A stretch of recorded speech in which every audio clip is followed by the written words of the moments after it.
अस्सलाम वालेकुम नाज़रीन, मैं हूं शहरयार बट और मेरे साथ मौजूद हैं जिब्रान सरफराज। सियासत और मईशत की ताज़ा एपिसोड के साथ हाजिर खिदमत है।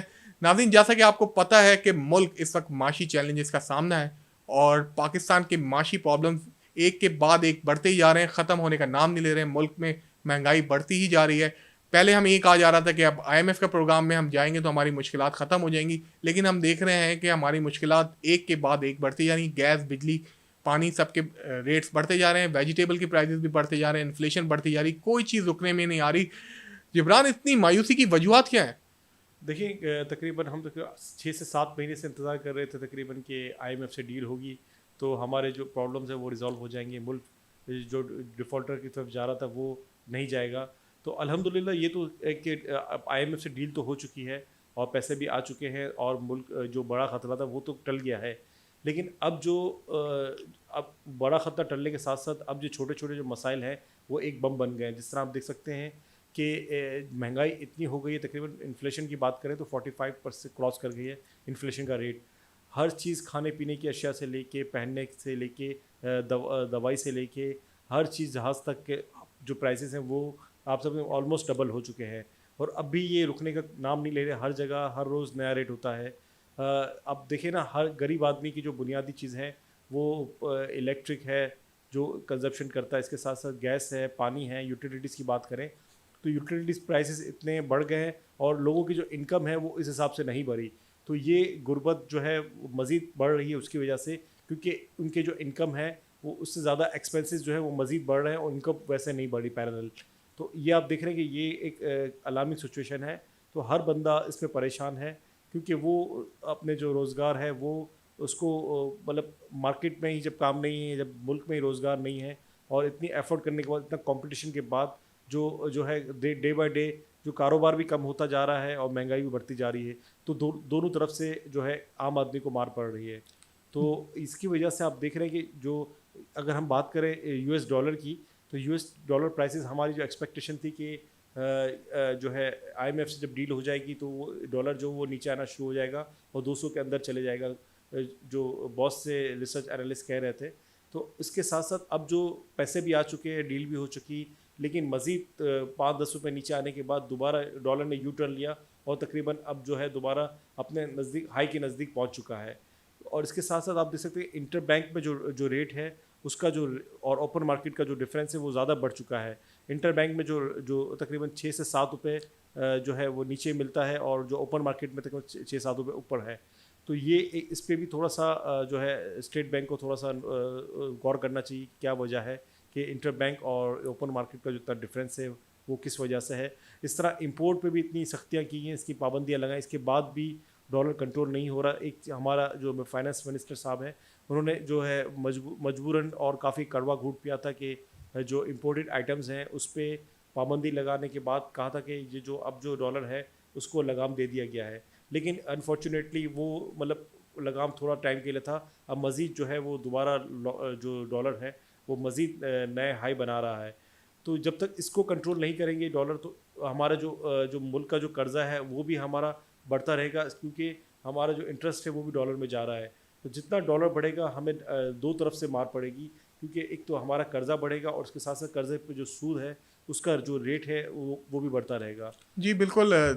जिब्रान, देखें, हुआ ये था कि जब IMF के प्रोग्राम में हम गए तो उसके बाद एक उम्मीद जागी थी कि अब हालात कुछ बेहतर हो जाएंगे, और आपने बिल्कुल सही कहा कि सही होने के बजाय हमें लग रहा था कि डॉलर एक जगह मुस्तहकम होगा। मुस्तहकम होने के बजाय डॉलर तो फर्दर बढ़ता ही जा रहा है और हमारा पाक रुपी कंटिन्यू डिक्लाइन साइड के ऊपर है। आपने देखा कि पिछले दिनों जब 240 रुपये का US डॉलर ने हाई किया था और IMF के पास प्रोग्राम आने के बाद ये 215 रुपये के पास आ गया था, और अब दोबारा से इसने जो यू टर्न लिया है तो बहुत ज़्यादा खतरनाक सी सिचुएशन बन गई। इसकी जो बुनियादी वजह नाज़रीन मुझे समझ आती है, वो आपको याद होगा कि IMF की एक जायज़ा रिपोर्ट आई है पिछले दिनों।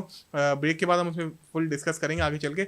लेकिन उसमें एक कंडीशन ये भी रखी गई है कि पाकिस्तान ने अपने रिज़र्व को बढ़ाना है ग्रेजुअली। अभी आपको याद होगा कि हमारे रिज़र्व IMF के ट्रांच मिलने के बाद $8.8 बिलियन हो चुकी है। इसको हमने बढ़ा के तकरीबन $16 अरब तक लेकर जाना है, और फिर इसके बाद आप देखेंगे हमें कंटिन्यू बढ़ाना है। फिर इसके अलावा जो दोस्त ममालिक थे जिन्होंने हमसे वादे किए थे, काफ़ी ज़्यादा कमिटमेंट्स की हैं इन्वेस्टमेंट की, उस हवाले से कोई अभी तक कोई जामे प्लान सामने नहीं आया, कोई वहाँ से कोई बड़ी चीज़ सामने नहीं आ रही। ख़ास तौर पे कतर से कहा जा रहा था कि वो पाकिस्तान में इन्वेस्टमेंट करेंगे, पीआईए खरीदेंगे या फिर गवर्नमेंट ओन एंटरप्राइजेस के अंदर कोई स्टॉक मार्केट के अंदर इन्वेस्टमेंट करेंगे, वो कहीं नज़र नहीं आ रही। सऊदी अरेबिया की जानिब से कहा जा रहा था कि वो हब चौकी के अंदर एक ऑयल रिफाइनरी लगाने जा रहे हैं, वो उसका कहीं वजूद नज़र नहीं आता। फिर इसके अलावा कैश डिपॉजिट करना था हमारे रिजर्व के अंदर, उसका कोई वजूद नज़र नहीं आ रहा। तो एक परेशान कौन सी सिचुएशन है और हर तरफ से एक तरफ से आप कह सकते हैं कि एक मायूसी झलक रही है, जिसका रिफ्लेक्शन आपको स्टॉक मार्केट में भी नज़र आ रहा है। स्टॉक मार्केट भी आपने देखा कि पिछले तकरीबन 1 महीने से कंटिन्यू डिक्लाइन साइड पे और तकरीबन 1600 पॉइंट मार्केट से निकल चुके हैं। और यही वजह है कि यूएस डॉलर भी दोबारा से बढ़ रहा है और हमें लग रहा है कि नियर टर्म में ये रुक भी नहीं सकता। इसके लिए गवर्नमेंट को काफ़ी इकदाम लेने की ज़रूरत है। ख़ासतौर पर जो हमारा डॉलर स्मगल हो रहा है अफगानिस्तान की तरफ, इस चीज़ को चेक करने की ज़रूरत है। और क्योंकि तोरखम बॉर्डर पे ये सुनने में आ रहा है कि जो इंपोर्ट एक्सपोर्ट हम कर रहे हैं अफगानिस्तान के थ्रू, उसमें जो इंपोर्टर है जो अफगानिस्तान से पेशावर से ही डॉलर लेकर जा रहे हैं। फिर दूसरी तरफ सैलाब की वजह से जो सूरत हाल पैदा हुई है, इसने जल्दी पे तीली का काम आप कह सकते हैं किया है। क्योंकि इसके बाद हम इंपोर्ट करें ईरान से, अफगानिस्तान से हम आलू, प्याज और वेजिटेबल्स मंगवा रहे हैं, उसके लिए हमें इजाफी डॉलर दरकार है। इसका फ़ायदा भी जो है स्पेकुलेटर उठा रहे हैं। फिर जो सबसे बड़ी चीज़ जो गवर्नमेंट ने की, जिब्रान आपको पता होगा, जिस तरह से इंपोर्ट कट की है और गवर्नमेंट ने इसको अपनी बड़ी कामयाबी दिखाया कि हमने इंपोर्ट करके अपना करंट अकाउंट डेफिसिट हम कंट्रोल करने में कामयाब हो गए। लेकिन इसका नेगेटिव इम्पैक्ट नाज़रीन ये पड़ा कि आपने इंपोर्ट तो कट की और आपने अपना फिर इंडस्ट्री आपकी रुकी, आपकी ग्रोथ रुक गई, आपका रेवेन्यू टारगेट रुक गया। लेकिन दूसरी तरफ जब इंटरनेशनली आपको प्रेशर पड़ा क्योंकि आप WTO के साथ मुंसलिक हैं और आप इस तरह से ज़्यादा अरसे इंपोर्ट रोक नहीं सकते, तो गवर्नमेंट को मजबूरन इंपोर्ट खोलनी पड़ी है। और जब आपने इंपोर्ट खोली है तो आपने ड्यूटीज़ बेतहाशा बढ़ा दी हैं। जब ड्यूटीज़ इतनी ज़्यादा बढ़ गई हैं, गाड़ियों के ऊपर बढ़ गई हैं, कॉस्मेटिक्स के ऊपर बढ़ गई हैं और दूसरी मशीनरीज में इतनी ड्यूटीज़ बढ़ गई हैं, तो जो इम्पोर्टर है वो ये कर रहे हैं कि अब स्मगलिंग के थ्रू माल मंगा रहे हैं बाहर से, और जब स्मगलिंग के थ्रू माल मंगा रहे हैं तो वो ओपन मार्केट से डॉलर खरीद रहे हैं। यही वजह है जब इमरान आप कह रहे थे कि इंटर बैंक में और ओपन मार्केट में जो डॉलर्स का इतना बड़ा फ़र्क है, उसकी बुनियादी वजह यही है। तो गवर्नमेंट को इस तरफ चेक करना पड़ेगा और जितने भी एक्सचेंज कंपनी के ऑनर्स हैं या इनको बुला के बिठाना पड़ेगा और एक वाज़ेह पॉलिसी बनानी पड़ेगी। हमें ये देखना पड़ेगा कि गवर्नमेंट को एडमिनिस्ट्रेटिव जो फेलियर है एडमिनिस्ट्रेशन लेवल के ऊपर, उसको बिल्कुल ख़त्म करना पड़ेगा और बहुत टाइटनिंग करनी पड़ेगी। स्टेट बैंक को भी कोई टाइटनिंग करनी पड़ेगी इस हवाले से और ये चीज़ें कंट्रोल में करनी पड़ेगी, नहीं तो काफ़ी ज़्यादा प्रॉब्लम्स हो जाएंगी। क्योंकि आपको पता है कि 22 करोड़ लोगों का हमारा मुल्क है, आगे जाके प्रॉब्लम्स जो हमारा मुस्तकबिल है वो इसी से वाबस्ता है और ये सारी प्रॉब्लम्स यहाँ हो रही हैं। तो बाकी जिब्रान, आप जो महंगाई की बातें कर रहे थे, तो आपको क्या लग रहा है कि इतनी इंपोर्ट्स कम हुई हैं, जब इंपोर्टेड आइटम से गवर्नमेंट हमेशा से लगाती है ड्यूटी, तो लोकल आइटम क्यों बढ़ जाता है? क्योंकि वो कंपैरिजन करते हैं, जब इंपोर्टेड आइटम्स जब इसका रेट ज़्यादा होता है, मतलब इंपोर्ट करते हैं डॉलर की वजह से, तो ऑटोमेटिकली आप देख सकते हैं कि इसका जो इफ़ेक्ट है जो लोकल है उसमें भी जो है डिमांड क्रिएट हो जाती है, तो वो लोग लोकल्स जो है वो भी अपना रेट बढ़ा देते हैं। तो यहाँ पे कोई चेक एंड बैलेंस नहीं है पाकिस्तान में, ताकि इनको देखना चाहिए कि थोड़ा सा जो है इसका रेट, क्योंकि कुछ आइटम्स हैं वो ये भी होता है बाज़ केसेस में कि जो लोकल आइटम जो मैन्युफैक्चर होते हैं उसमें भी कुछ इंपोर्टेड रॉ मटेरियल इस्तेमाल होता है, तो वो रॉ मटेरियल वो भी महंगा हो जाता है, जिसकी वजह से भी जो है कुछ प्रोडक्ट के जो प्राइसेस हैं वो बढ़ाना ज़रूरी हो जाता है। तो इसीलिए यहाँ पे आप देख रहे हैं इतनी महंगाई है। इसके साथ साथ कोई जो है एक आप देख सकते हैं एक टैक्स पेयर है, उसमें उसको कोई रिवॉर्ड नहीं मिलता है यहाँ पे, क्योंकि वो इतना टैक्स से अपने बाकायदगी से बढ़ता है। उसके बाद उसको जो है ना तो उसको एजुकेशन मिलती है, free education, free medical, free health, तो यहाँ का सिस्टम जो है उसको थोड़ा सा मजबूत करने की ज़रूरत है। हुकूमत को ये कि सैलाब से जब फारिग हो जाए तो फिर इस चीज़ पे भी थोड़ा गौर करें, ताकि कुछ ना कुछ तो जो है एक गवर्नमेंट की तरफ से इंसेंटिव्स हो ताकि गरीब का बच्चा भी पढ़ सके और जो है बिल्कुल आप सही कह रहे हैं जिब्रान। ये सारी चीज़ें तो जब होंगी जब मुल्क में एक सियासी इस्तेकाम होगा, लेकिन हम तो देख रहे हैं कि सियासी अफरा तफरी है, कुछ अदालतों के फैसले नहीं मान रहे हैं और कुछ जो लीडर्स हैं हमारे वो सिर्फ विद इन पार्टी में ही लगे हुए हैं, उन्हें कोई फिक्र नहीं है, इतनी ज़्यादा नज़र नहीं आता है एटलीस्ट ऐसा। ब्रेक पे जाते हैं नाज़रीन और ब्रेक के बाद हाजिर होंगे तो इन सारी महंगाई के जो बुनियादी सबब है, जो IMF की जायज़ा रिपोर्ट आई है, उस पर हम जायज़ा लेंगे।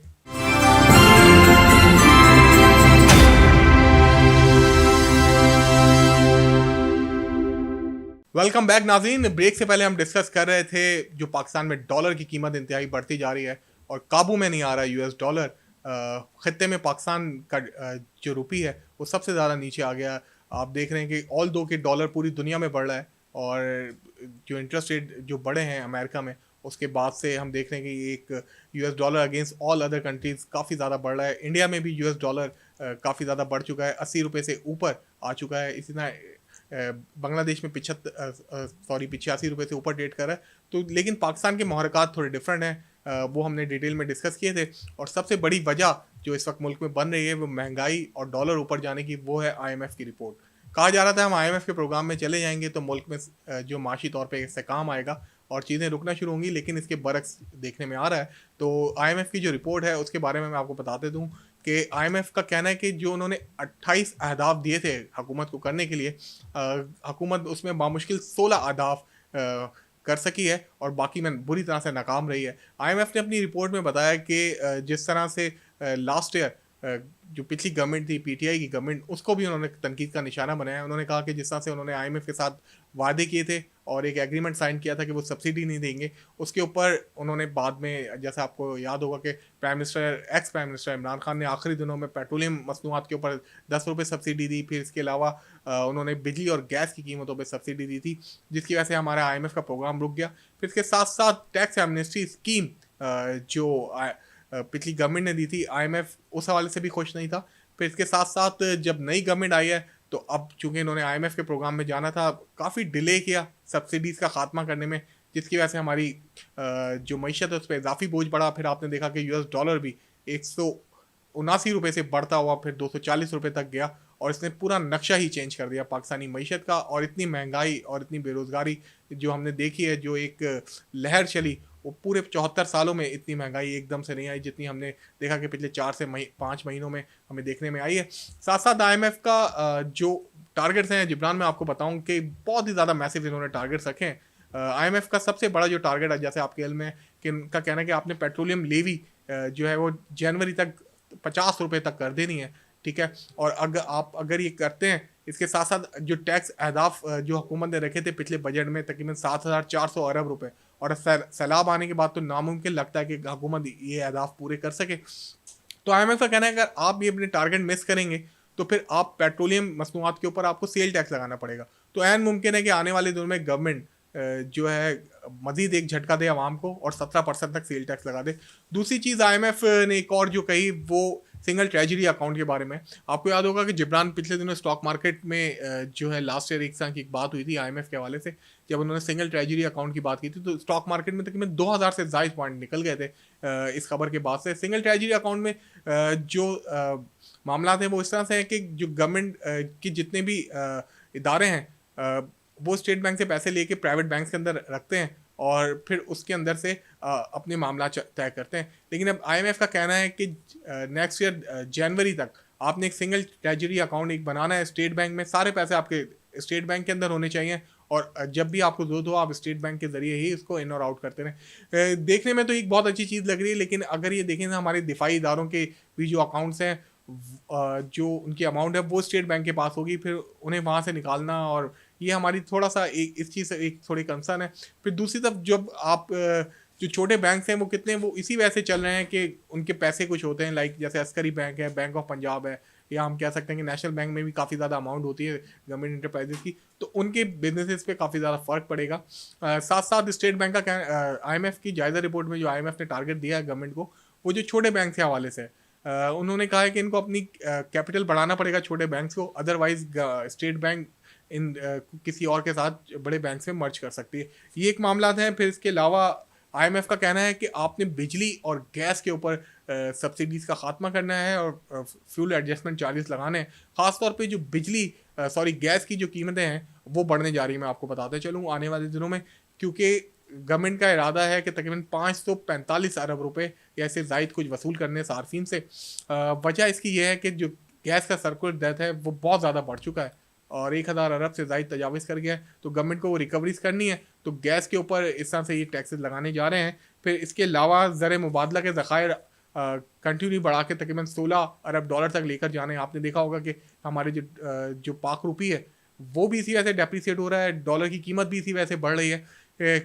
कि हमें अपने रिज़र्व बढ़ाने हैं और ये चीज़ें अपनी मुकम्मल करनी है। साथ साथ जो आईएमएफ का कहना है कि आपने शरह सूद को बढ़ाना है, और आने वाले दिनों में जो 2 अक्टूबर को जो मीटिंग होने जा रही है स्टेट बैंक की, अब ये बात जो है नौशिस्ता दीवार है कि आने वाले दिनों में इंटरेस्ट रेट भी बढ़ेगा। इन्फ्लेशन ऑलरेडी बढ़ चुकी है, रिकॉर्ड हाई पे 47 साल का रिकॉर्ड ब्रेक कर दिया है। जिब्रान, क्या लग रहा है, आईएमएफ की सारी कंडीशन हम पूरी कर पाएंगे?